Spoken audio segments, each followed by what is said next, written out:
Jaya Radha Madhava Kunja Bihari Jaya Radha Madhava Kunja Bihari Gopijana Vallabha Girivardhari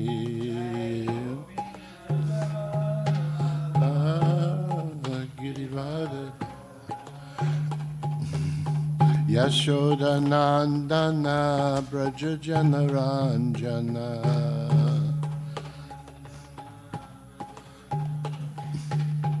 Jamuna Tira Vanachari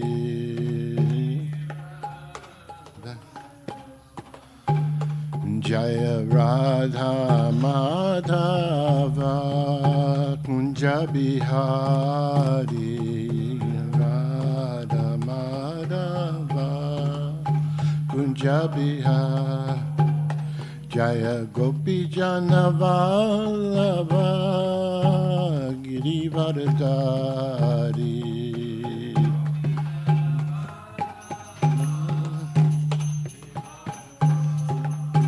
Yashoda Nandana Brajajana Ranjana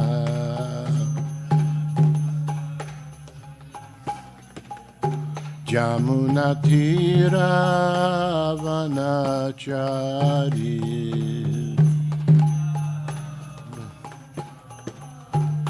Jaya Radha Madhava Kunja Bihari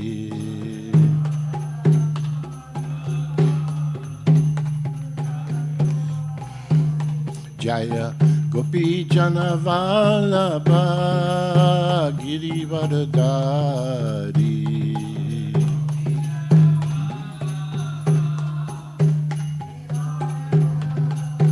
Yashoda Nandana Brajajana Ranjana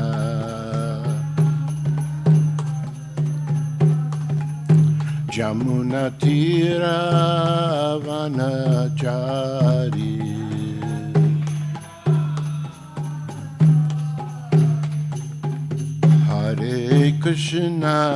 Hare Krishna, Krishna Krishna, Hare Hare, Hare Rama, Hare Rama, Rama Rama, Hare Hare, Hare Krishna, Krishna Krishna, Hare Hare. Hare Rama, Rama Rama, Hare Krishna, Krishna Krishna, Hare Hare, Hare Rama, Rama Rama, Hare Hare.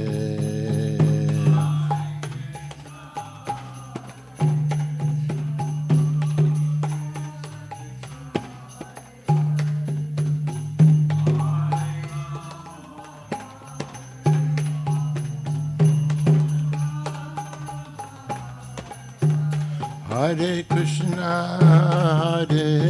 Krishna, Krishna Krishna, Hare Hare, Hare Rama, Rama Rama, Hare Hare, Hare Krishna, Krishna Krishna, Hare Hare, Hare Rama, Rama Rama.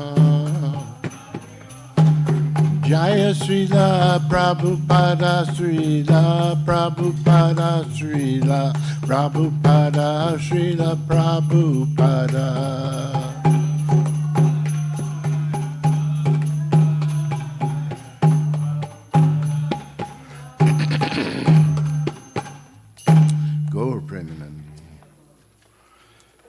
Would you do the Premadvani, please?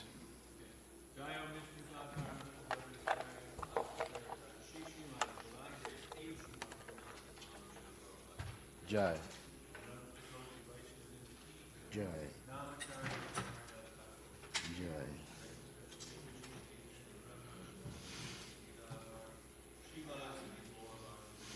Jai.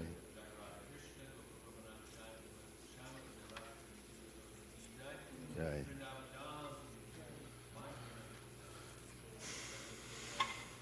Jai. Ki Jai. Ji Jai. Haribo. Hare Krishna.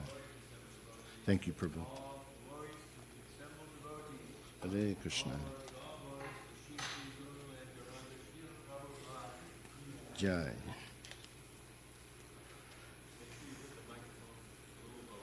Okay.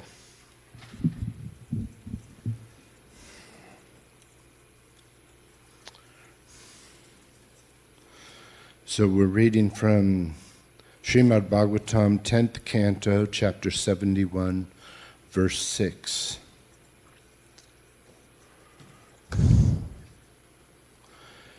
Dvairate satu jetavyo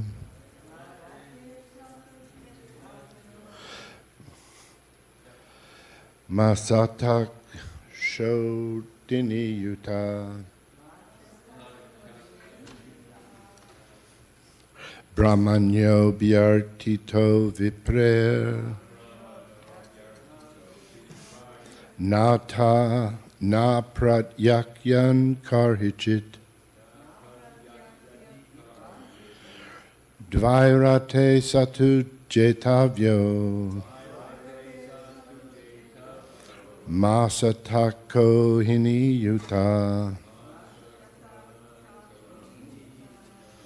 brahmanyo biartito viprer na pratyakyati karhichit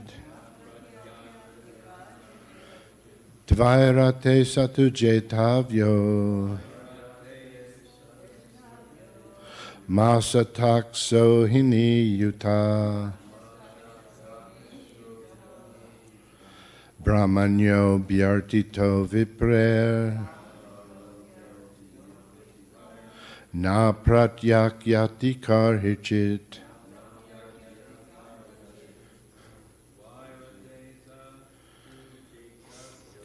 dvairate satu jetavyo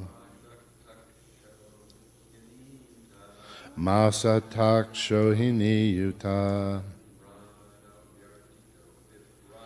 brahmanyo biartito viprer na pratyakyati karhichit dvairate satu jetavyo masatak shohini yuta brahmanyo biartito viprer na pratyakyati karhichit dvairate satu jetavyo masatak shohini yuta brahmanyo biartito viprer na pratyakyati karhichit dvairate in combat involving only two chariots. Sa he two but jetavya is to be defeated. Ma not sata by 100. Akshohini military divisions. Yuta joined. Brahmanya devoted to Brahminical culture. Abhyartita entreated. Viprai by Brahmanas. Napratyakyati does not refuse Karhichit ever. Translation by the devotees of Srila Prabhupada. He will be defeated in a match of single chariots, not when he is with his 100 military divisions. Now, Jarasandha is so devoted to Brahminical culture that he never refuses requests from Brahmanas. Please repeat. He will be defeated in a match of single chariots, not when he is with his 100 military divisions. Now Jarasandha is so devoted to Brahminical culture that he never refuses requests from Brahmanas. Purport. It might be argued that since only Bhima could equal Jarasandha in personal strength, Jarasandha would be more powerful when supported by his huge army. Therefore, Uddhava here recommends single combat. But how could Jarasandha be persuaded to give up the support of his powerful army? Here, Uddhava gives the clue. Jarasandha will never refuse a request from Brahmanas, since he is devoted to Brahminical culture. I forgot to say, Om Namo Bhagavate Vasudevaya. Om Namo Bhagavate Vasudevaya. Om Namo Bhagavate Vasudevaya.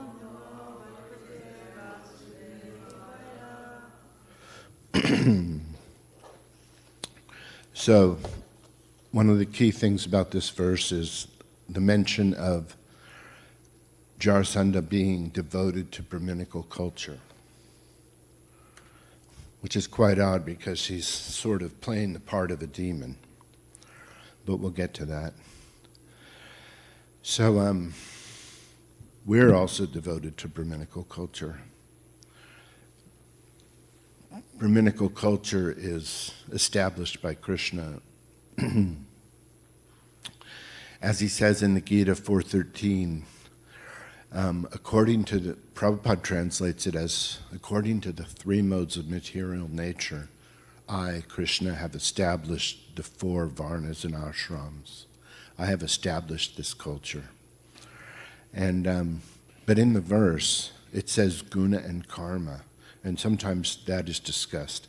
It is according to one's qualities and works what he is determined to be, not according to his birth. So we believe in this verse. Prabhupada believed in it. He very much stressed often that one's varna, like whether one is a Brahmin or not, is determined by their qualities and their actions or works. And that is directly stated in this verse. Chaturvarnyam maya shristam guna karma vibhagasaha tasya kartaram apimam vidyak kartaram avyayam. So in the second line it says guna karma vibhagasaha, according to one's qualities and works, guna and karma. So a person is a Brahmin if they have Brahminical qualities, not if they were born in a Brahmin caste family. That idea of caste by birth is not supported by scriptures, not the higher scriptures anyway. But it is very prevalent in India, and it's even creeping into ISKCON in India. But it's not what we believe in.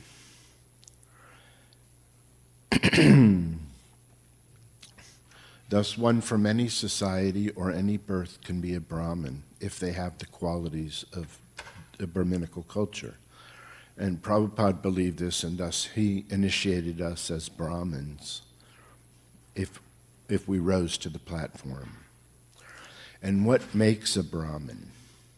Srila Prabhupada outlines it in Bhagavad Gita 18:42. Inner steadiness and self-mastery, peacefulness, self-control, austerity, cleanliness, purity, tolerance, honesty, simplicity, and straightforward character. Higher knowledge and realized understanding, knowledge and wisdom, Gyan and Vigyan. Gyan is knowledge, knowing so many things, but Vigyan is realizing that, being thus able to apply it in life when various situations arise.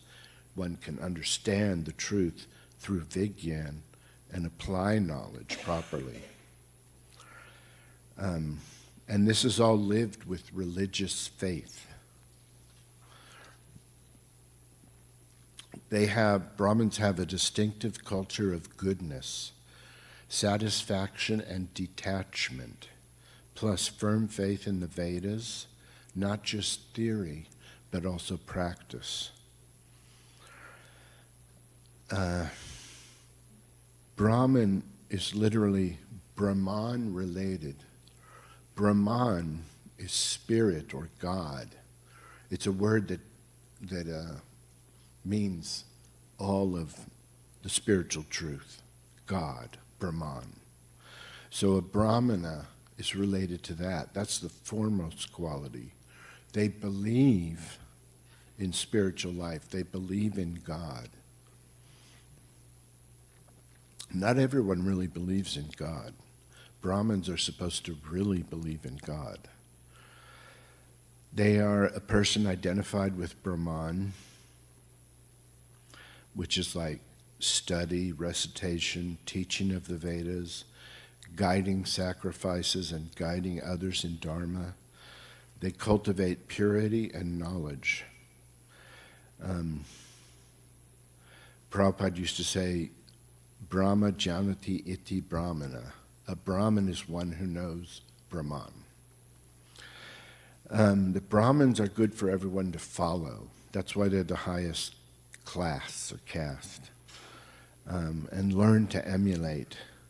Actually, they are sane humans, because everything but following Brahman, everything but searching for God, trying to please Krishna, is really a type of insanity. It's not our highest good. It's not good for the soul to follow other paths of materiality. That only entangles one in suffering. So Brahmins are sane, and they can spread that to others if others follow them. They follow Sanatan Dharma, which means eternal religion or eternal duties. What is good for eternal life? That is the difference. Spiritual life is eternal. It is focused on the eternal, whereas material life is focused on the temporary. They allow Sanatan Dharma to guide them in every way. Vaishnavas are the highest Brahmins because they know the true conclusion of the Vedas, which is to serve Sri Krishna, not the demigods, and not impersonal philosophy. The Vedic scriptures are vast, and people follow different parts. And not all Brahmins follow the conclusions that we follow. Our conclusions come from real knowers of the Veda and Vedanta and Upanishads. Our acharyas are very learned. They are not just following some culture that they were born and grew up with. Many gurus in India are not like our acharyas. They are not scriptural. They are cultural gurus. And they do what the people like. They try to get followers by being likable. So they submit to the beliefs of their followers, which are often just like caste is what you're born with. That's very prevalent in India. So many gurus and so-called acharyas in India follow this caste system by birth, which is not the highest conclusion of the Vedas. So Vaishnavas in our line, and in other lines, but especially in our line, follow acharyas who really know the scriptures and who really follow the scriptures, who really know the key verses that differentiate what is really the highest conclusion.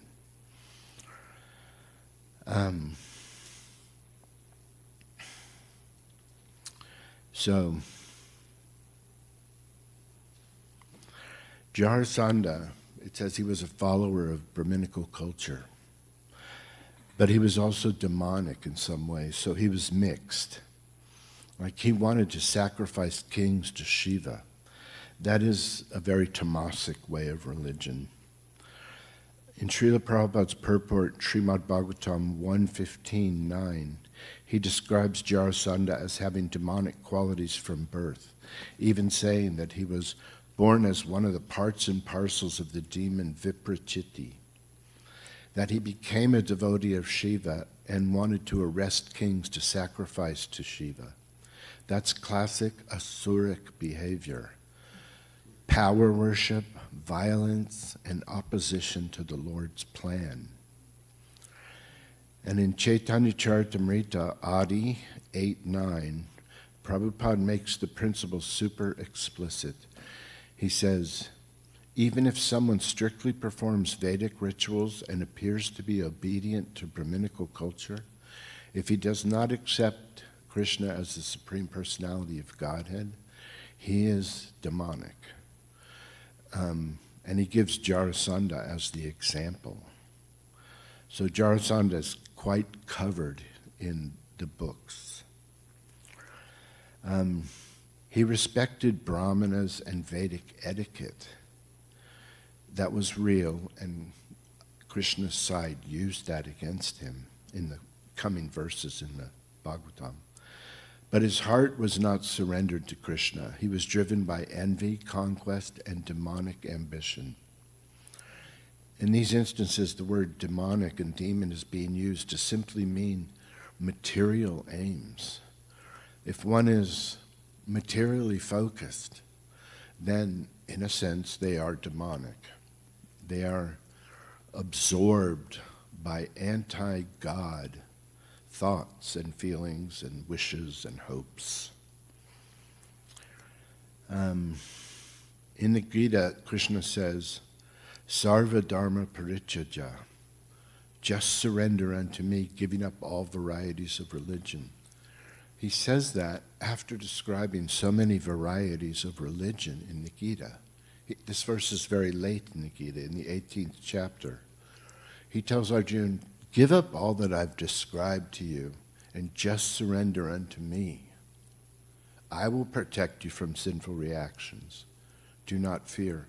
So, all these earlier paths in the Gita that Krishna describes, the whole Vedic culture is to try and be free from sin, to try to be pure, to try to be on the path back to God. And they are various paths, various practices.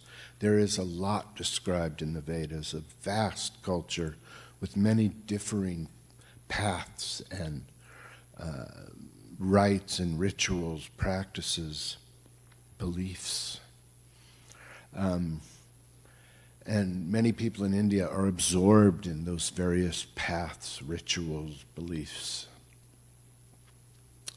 and have not appreciated the meaning of this verse in the Gita, Sarva Dharma Parichada, Sarva, all dharmas, all those paths, Parichada, give them up and just surrender unto me. And in other places in the scripture, throughout the Srimad Bhagavatam, and definitely in the Chaitanya Charitamrita also, Krishna is established as the highest aim of Vedic culture. Devotion to Krishna is clearly the highest aim of Vedic culture. Krishna being Swayam Bhagavan, the real highest God, above Vishnu forms, and above the demigods, of course.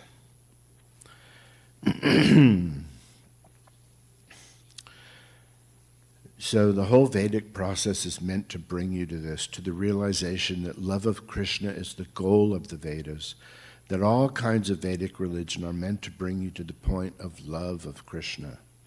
In the Chaitanya Charitamrita, Madhya Lila, Mahaprabhu is really clear that the highest goal is not perfect ritual performance, but pure love for Krishna, prema.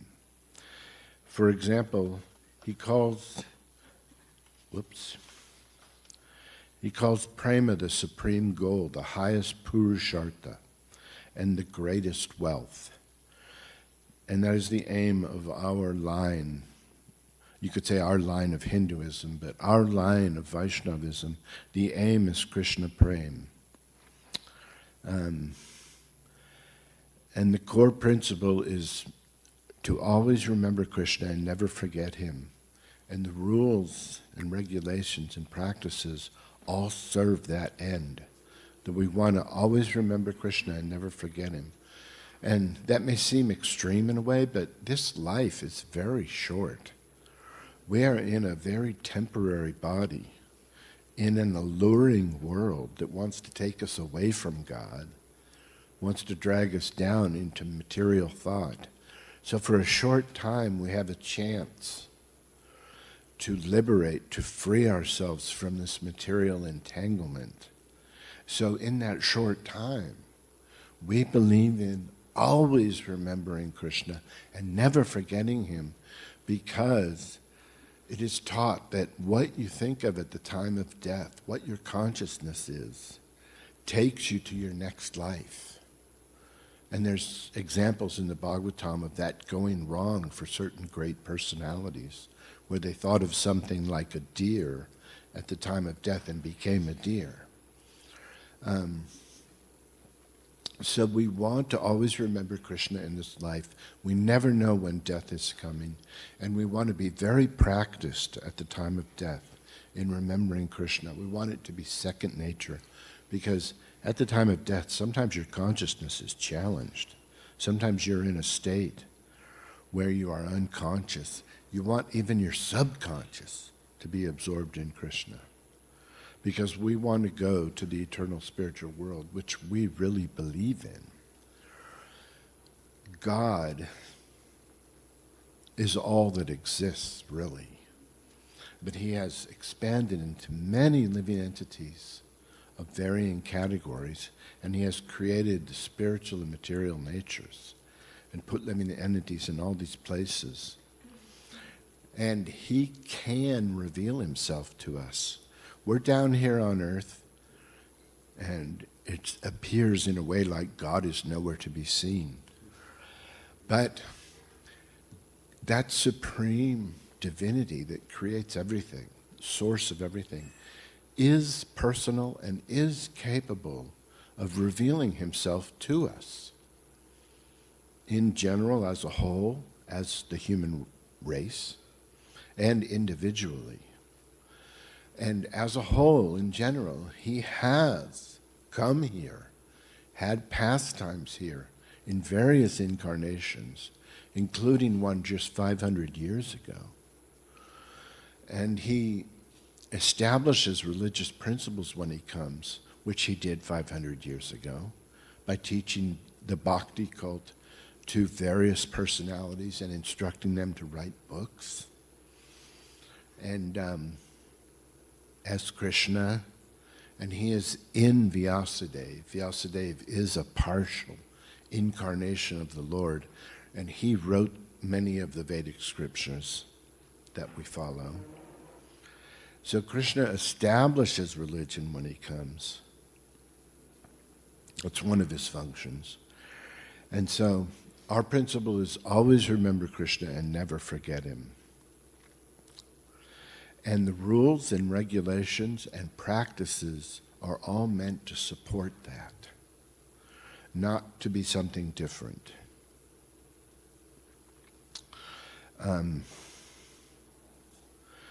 And the highest thing about Krishna that we aim for is his madhurya, or sweetness.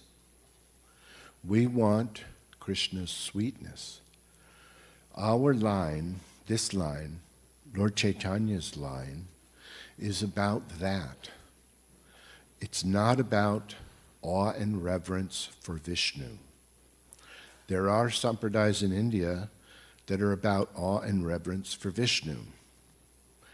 Like these days, even on Facebook, you see some Westerners wearing tilak, which is like a big V with a black and red line up the middle.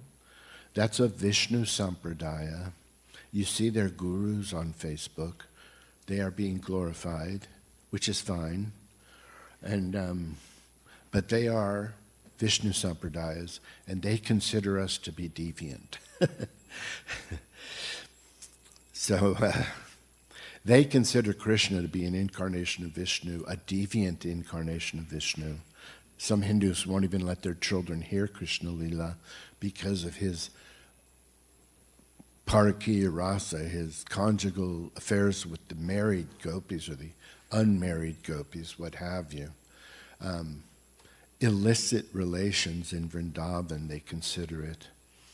And so those are other sampradayas. They don't follow and realize the verses in the scriptures that teach that Krishna is the highest Swayam Bhagavan, and as such, he is the supreme enjoyer. And so he enjoys devotion of very high devotees, the gopis, through his conjugal mellow parakiya rasa.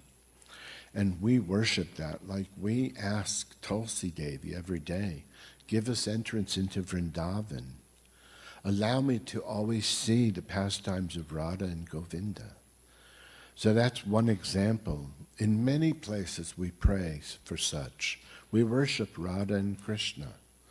So our line is about that. It's about Krishna Prem. And in Madhya 21:119, it says that Krishna's sweetness, or madhurya, is very hard to taste through karma, tapasya, yoga, jnana, even Vaidhi Bhakti, which is what we do, is practices, principles, following guru, chanting. Even at that stage of bhakti, it's very hard or impossible to taste Krishna's madhurya. But it becomes accessible when one enters the arena of Ragamarg. A worship done with anuraga, deep, affectionate attachment to Krishna, which develops through Vaidhi Bhakti. The price for this entrance into tasting Krishna's sweetness is lolyam, which means intense longing, not mechanical qualifications. In the Madhya Lila 870, it says the purchase price for Krishna Bhakti, real higher Krishna Bhakti, is lolyam, greed, intense eagerness, and it's not obtained by the piety of even millions of births. So if one remains in just following varnashram dharma, like many Hindus do, and just worshiping a little bit some demigods, and being good, that piety will never take you to tasting Krishna Prem, even after millions of births of it.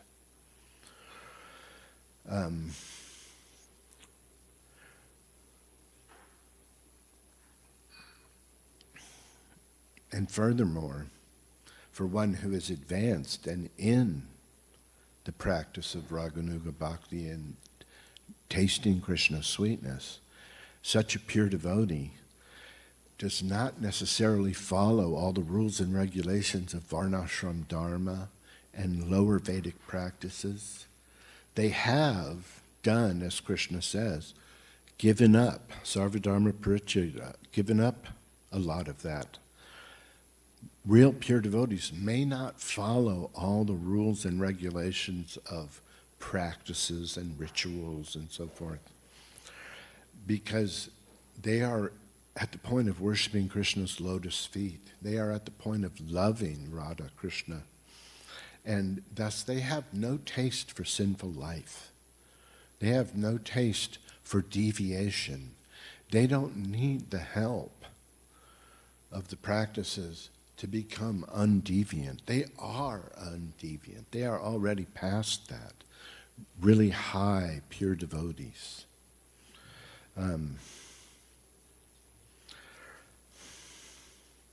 So that's not a license for careless neglect. We're not on that platform. We are in Vaidhi Bhakti, which is regulation, practices of bhakti under the direction of a guru.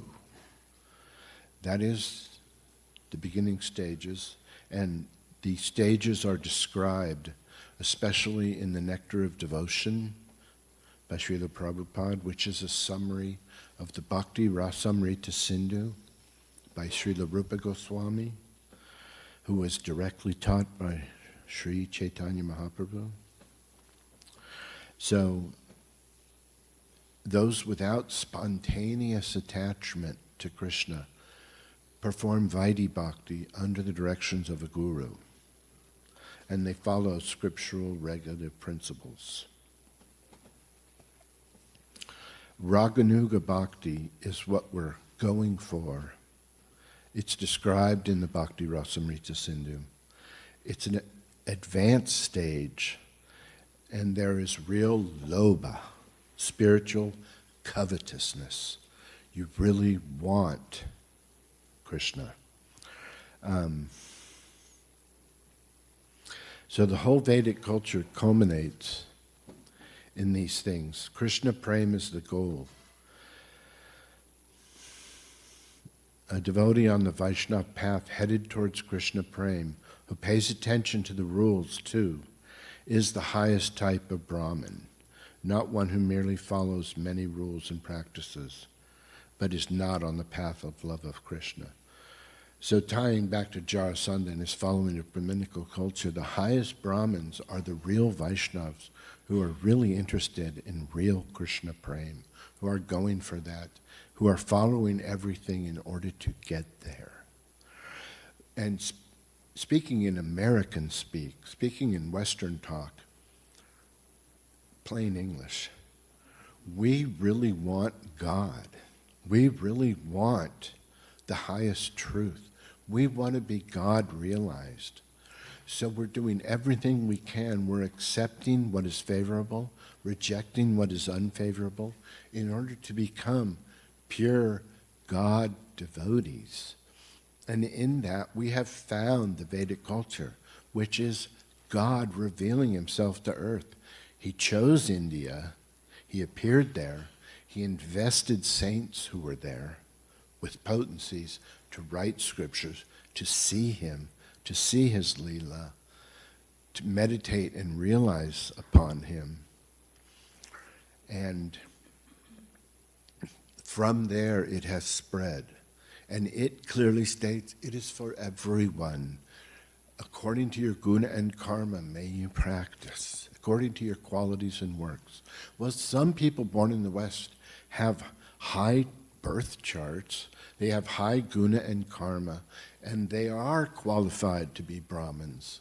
They are pure souls.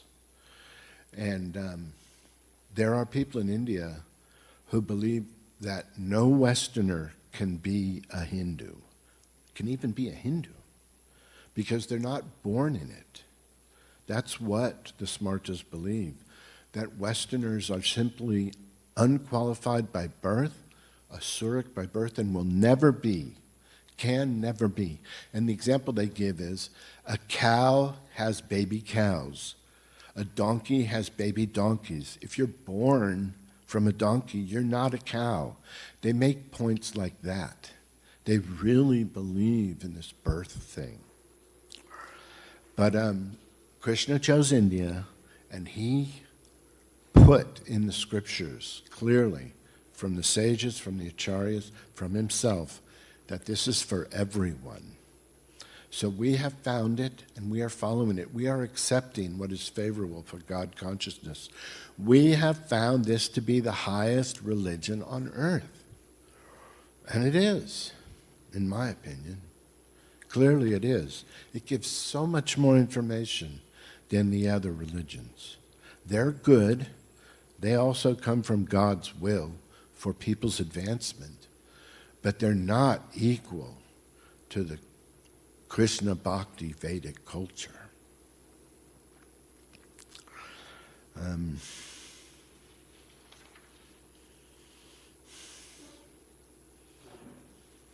5 minutes, yeah. I've got more, but does anybody want to talk about anything? Anybody got anything to say?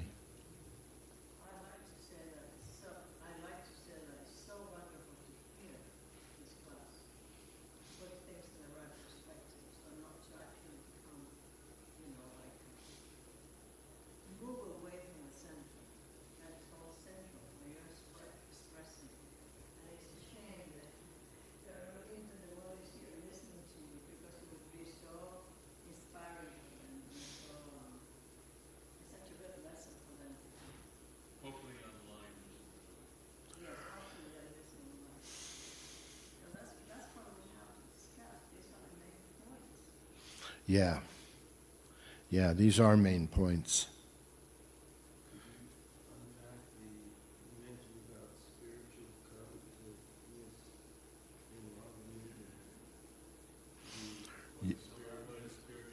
Yeah. Basically, it comes down to when we're new, we practice because we should. And spiritual covetousness is when that switches to want. It's a subtle change, but when a devotee practices, because they'll miss Krishna if they don't. They'll miss him. They love him.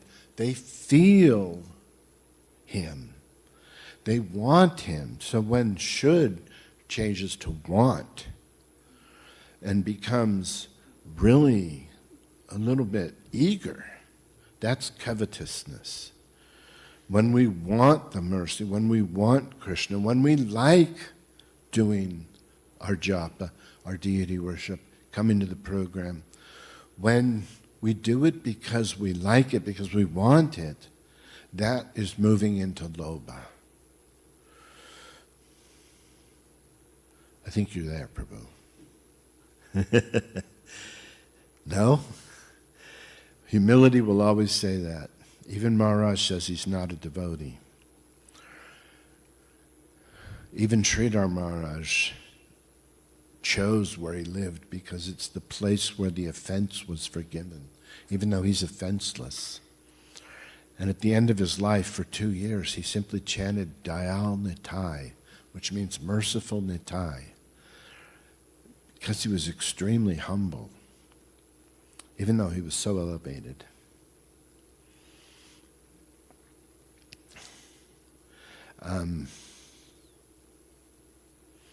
We're down to no time at all, but Raganuga Bhakti is what we're going for, and it comes after.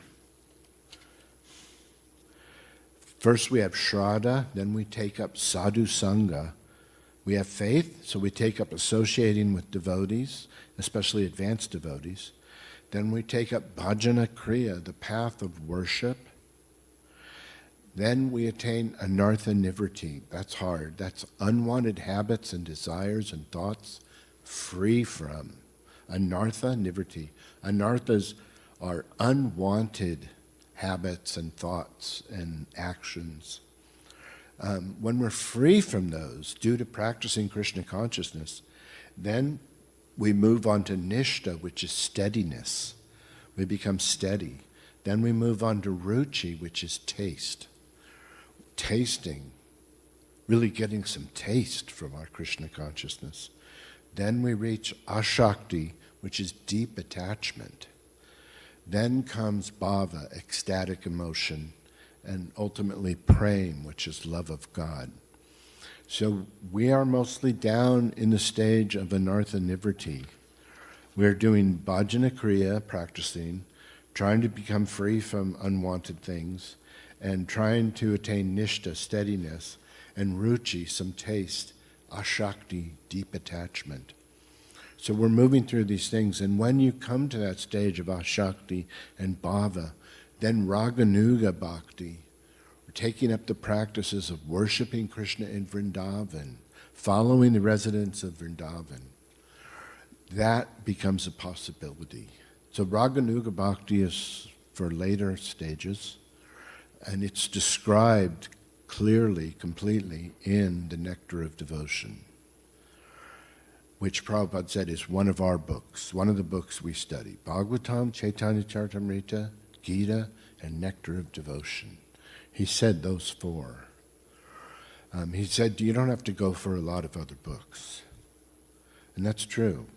Chaitanya Charitamrita is so rich with what our line is about. It's so rich with Krishna Prem, Krishna Bhakti. And Nectar of Devotion is the science of higher Krishna Bhakti. So we're set. We're good. We got it. We got what you need. We got what you need. We're not missing anything. We got all set up for the highest attainment. Thank you very much. Hare Krishna. Glory to Srila Prabhupada.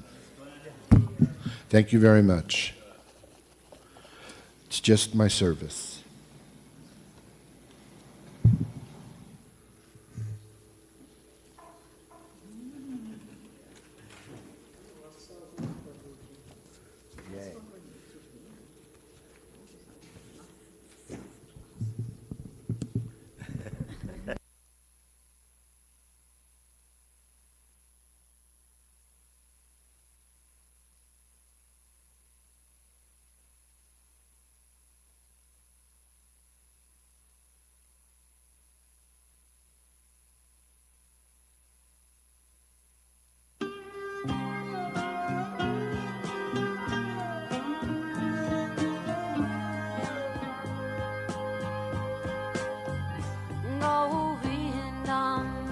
Adipurusham Tamaham Bhajami Govindam Adipurusham Tamaham Bhajami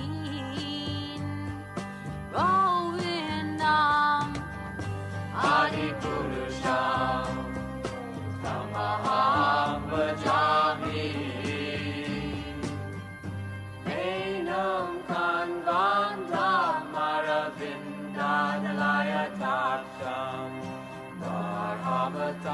Samasitam Buddha Sundarangam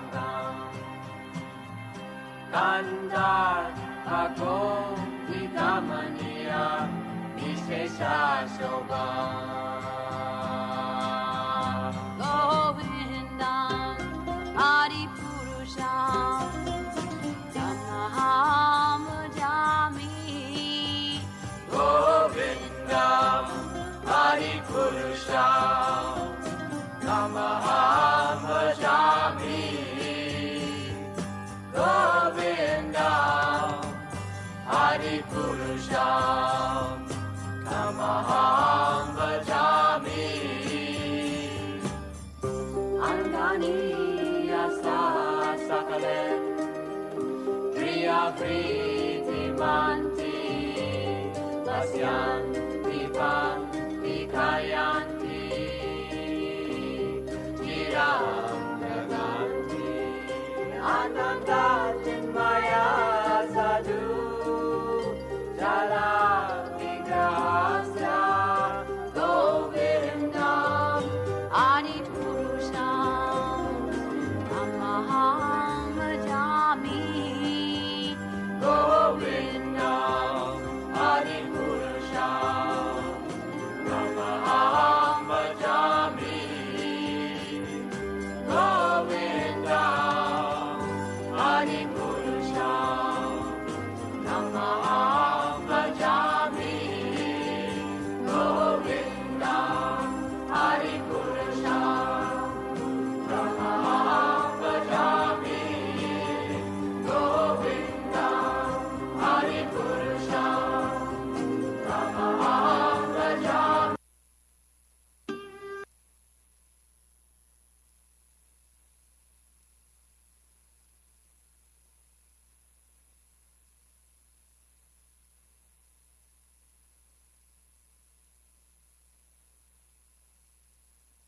Gorachandra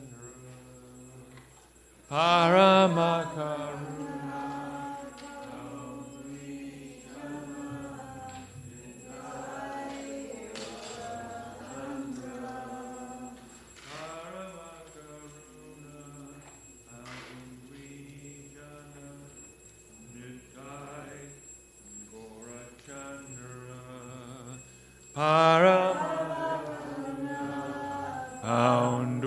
Paramdvijana Nitai Gorachandra Sabha Avatara Sharo Shiramane Kevala Ananda Kanda Sabha Avatara Shiramane Kevala Ananda Kanda Bajo Bajo Bai Chaitanya Nitai Surida Vishvasa Kori Bajo Bajo Bai Chaitanya Nitai Surida Vishvasa Kori Bajo Bajo Bai Chaitanya Nitai Surida Vishvasa Kori Bajo Bajo Bai Chaitanya Vitai Surida Vishvasa Kori Vishayacharya Sera Se Majia Mukke Bolo Hari Hari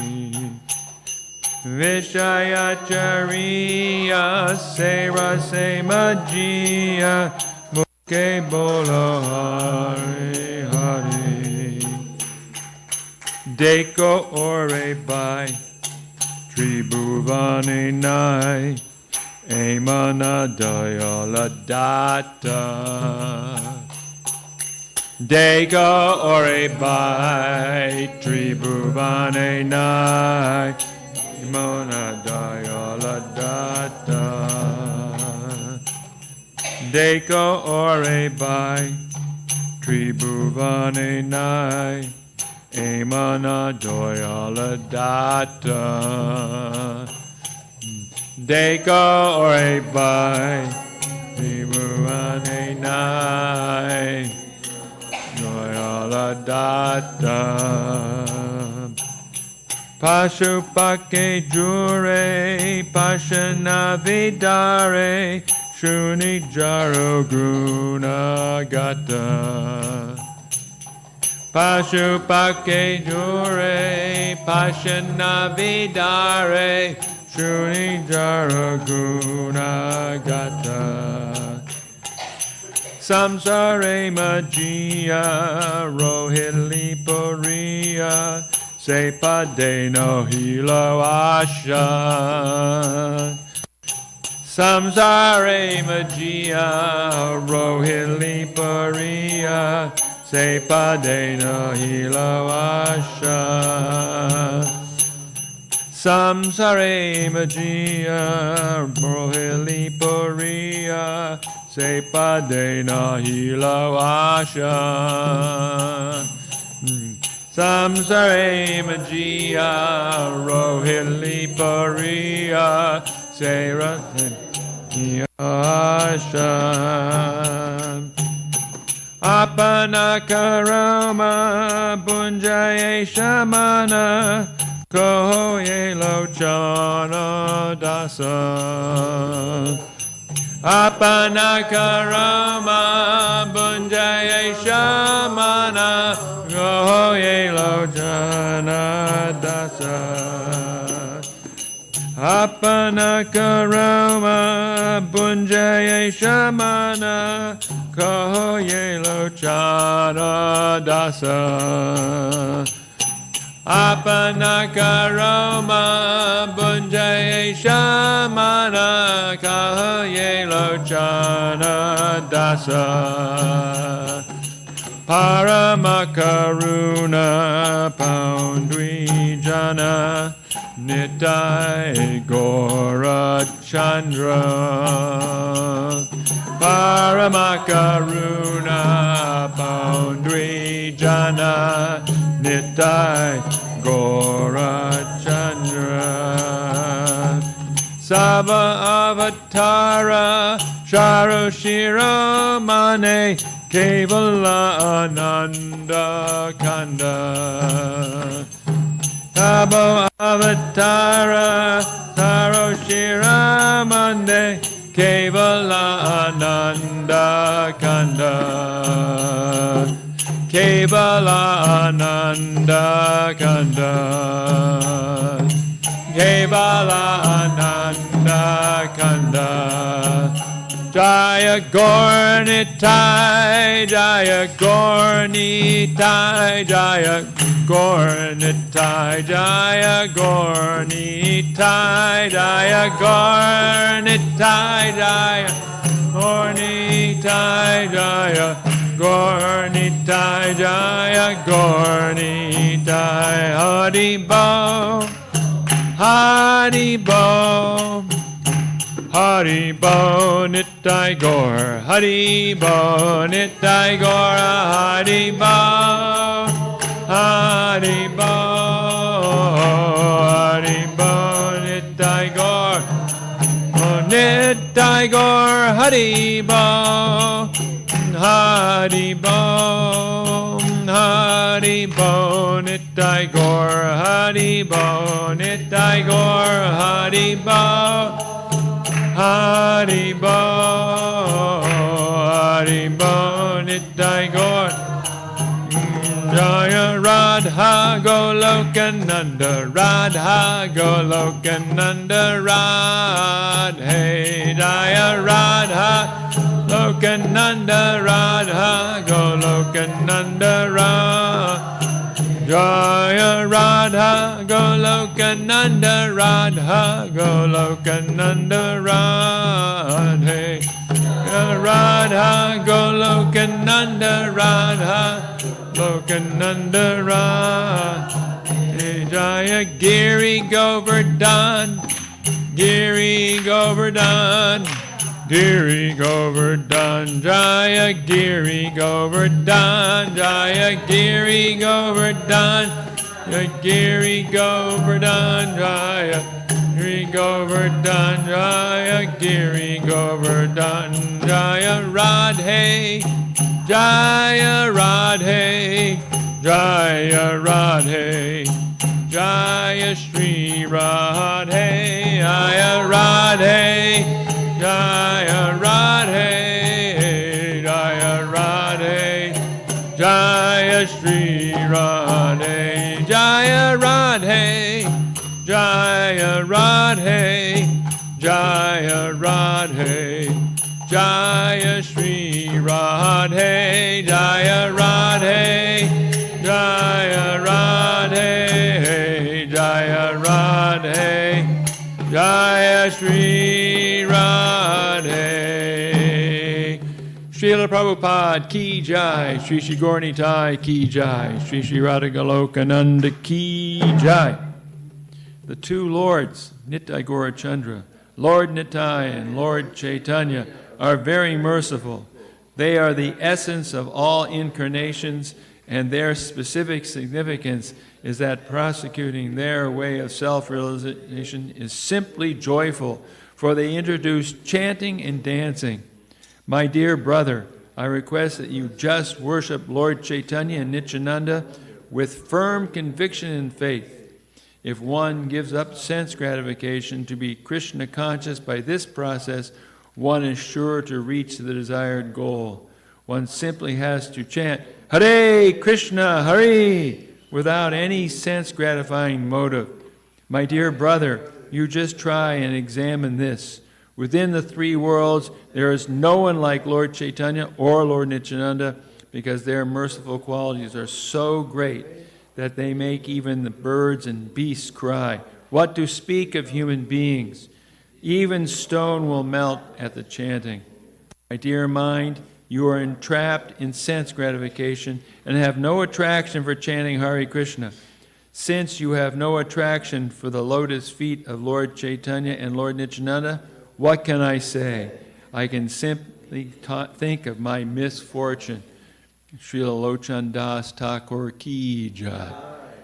Chaito Darpana Marjanam Bhava Mahadavagni Nirvapanam Shreya Kairavya Chandrika Vitaranam Vidyavadu Jivanam Anandam Buddhi Vardhanam Pratipanam Pranamrita Swadanam Sarvatma Snapanam Param Vijayate Shri Krishna Sankirtanam Nam Namakari Bahuda Nija Sarva Shaktis Tatrapitani Amita Smaranena Kala Etadrishi Tavakripa Bhagavan Mamapi Durdaiva Midrishami Hajjani Nanuraga Trinadapi Sunichena Tarorapi Suhishuna Amani Namanadena Kirtaniya Sadahari Nadanam Najanam Nasundarim Kavitam Vajagadisha Kamae Mama Janmani Janmani Ishvare Bhavatad Bhaktir Hoitaki Twai Ainanda Tanuja Kinkaram Patitam Mam Vishamevavam Budao Kripayata Vabada Pankaja Stita Duli Sadrashim Vichintaya Ainanda Tanuja Kinkaram Patitam Mam Vishamevavam Budao Kripayata Vabada Pankaja Stita Duli Sadrashim Vichintaya Nayanam Galashu Daraya Vadanam Gadgadurudaya Gira Pulakarnishitam Vaprukada Tavanamagrahane Bhavishyati Yugayatam Namishena Chakshusha Pravashayatam Shrunayatam Jagat Sarvam Govindam Virahename Ashlishava Padamritam Minastumam Adarshanam Marmahatakarotuva Yatatava Vidadatulam Pato Mat Prananatastu Saeva Napara. Victory to the Sri Krishna Kirtan, which cleanses the heart of all the dust accumulated for years and extinguishes the fire of conditional life, of repeated birth and death.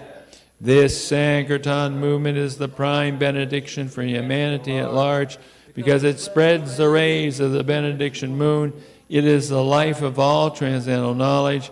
It increases the ocean of transcendental bliss, and it enables us to fully taste the nectar for which we are always anxious. O my Lord, congregational chanting of your holy name alone can render all benediction to living beings, and thus you have hundreds and millions of names like Krishna and Govinda. In these transcendental names, you've invested all your transcendental energies. There are not even hard and fast rules for chanting these names. O my Lord, out of kindness, you easily approach you by your holy names, but I am so unfortunate that I have no attraction for them. One should chant the holy name of the Lord in a humble state of mind, thinking oneself lower than a straw on the street. One should be more tolerant than a tree, devoid of all sense of false prestige, and should be ready to offer all respect to others. In such a state of mind, one can chant the holy name of the Lord constantly. O Almighty Lord, I have no desire to accumulate wealth, nor do I desire beautiful women, nor do I want any number of followers. I only want your causeless devotional service birth after birth. O